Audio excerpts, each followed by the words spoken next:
नमस्कार सर्वांना, स्वागत करते आपल्या हरिप्रिय युट्यूब चॅनलवर। सामान्य कुटुंबात जन्मलेल्या आणि विठ्ठल भक्तिप्रिय अभंग रचना करणाऱ्या कान्होपात्रा या इसवी सन 15व्या शतकातील वारकरी संप्रदायातील एक महत्त्वाच्या संत कवयित्री होऊन गेल्यात। भारताच्या महाराष्ट्र राज्यातील सोलापूर जिल्ह्यातील पंढरपूर जवळच्या मंगळवेढा येथे त्यांचे वास्तव्य होते।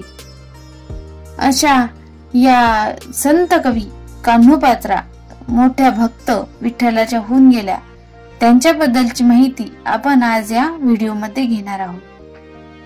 त्यांनी कसे आपला देह विठुरायाच्या चरणी सोडला ते आपण बघणार आहोत। त्याची संपूर्ण माहिती आपण या व्हिडिओ मध्ये घेणार आहोत। त्या अगोदर चॅनलवर कोणी नवीन असाल तर सबस्क्राइब करायला विसरू नका। व्हिडिओ शेवटपर्यंत नक्की बघा आणि व्हिडिओ आवडल्यास व्हिडिओला लाईक, शेअर आणि सबस्क्राइब नक्की करा।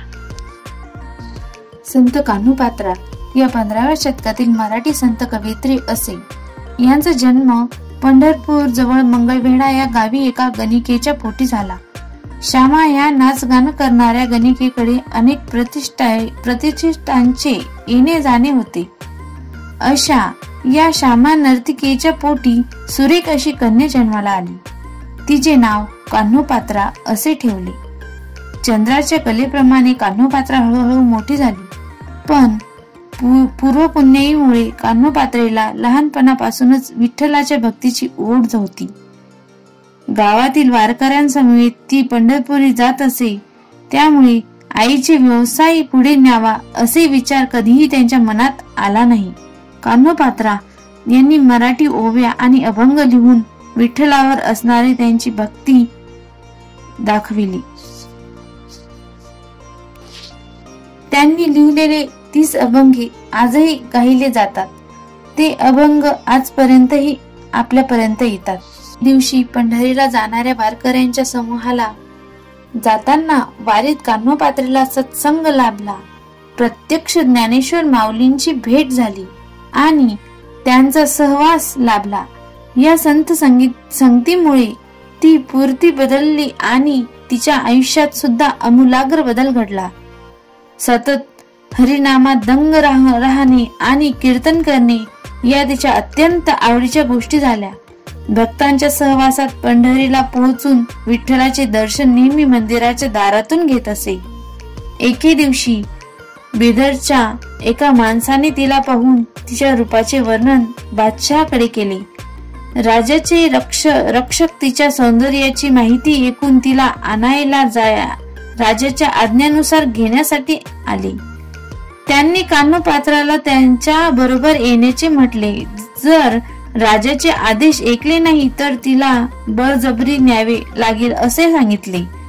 त्यावर तिने मी विठ्ठलाची भेट घेईन, नंतर तुमच्या सोबत येईन असे सांगितले आणि विठ्ठलाच्या मंदिरात जाऊन विठ्ठलाला म्हटले, जर मला राजाकडे जावे लागले तर याचा दोष तुमच्यावर येईल, मला या संकटापासून वाचवा। यावर स्वतः विठ्ठलाने कान्होपात्राच्या देहातून तिचे प्राण घेतले आणि आत्मा स्वतःमध्ये विलीन केली।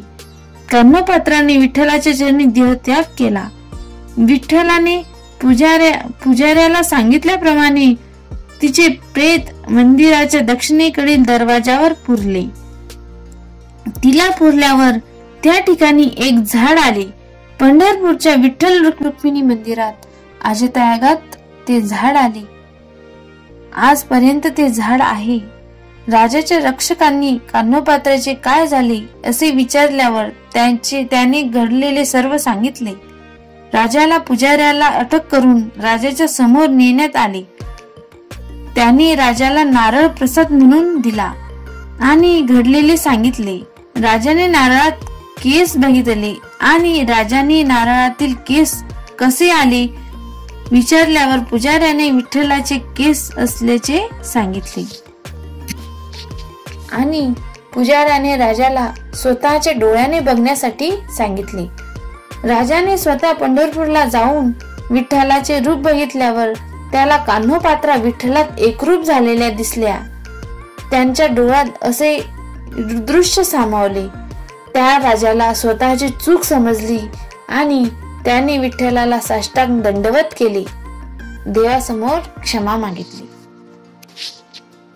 अशी या कान्होपात्रेची कथा. इतकी भक्तीत लीन झालेली ही भक्त देवानी त्यांच्या चरणी त्यांना सावरून संत कान्होपात्रा ह्या देवाच्या चरणी नतमस्तक होऊन त्यांना विनवणी करू लागल्या. नको देवराया अंत आता पाहू, प्राणा हा सर्वता जाऊ पाहे. हरिणीचे पाडस व्याघेरे धरियेले, मज लागे जाहले तैसे देवा. तुझविन ठावन दिसे त्रिभुवनी, धावे ओ जन्नी विठुराया. मोकलूनी आस झाले मी उदास, घेई कान्होपात्रे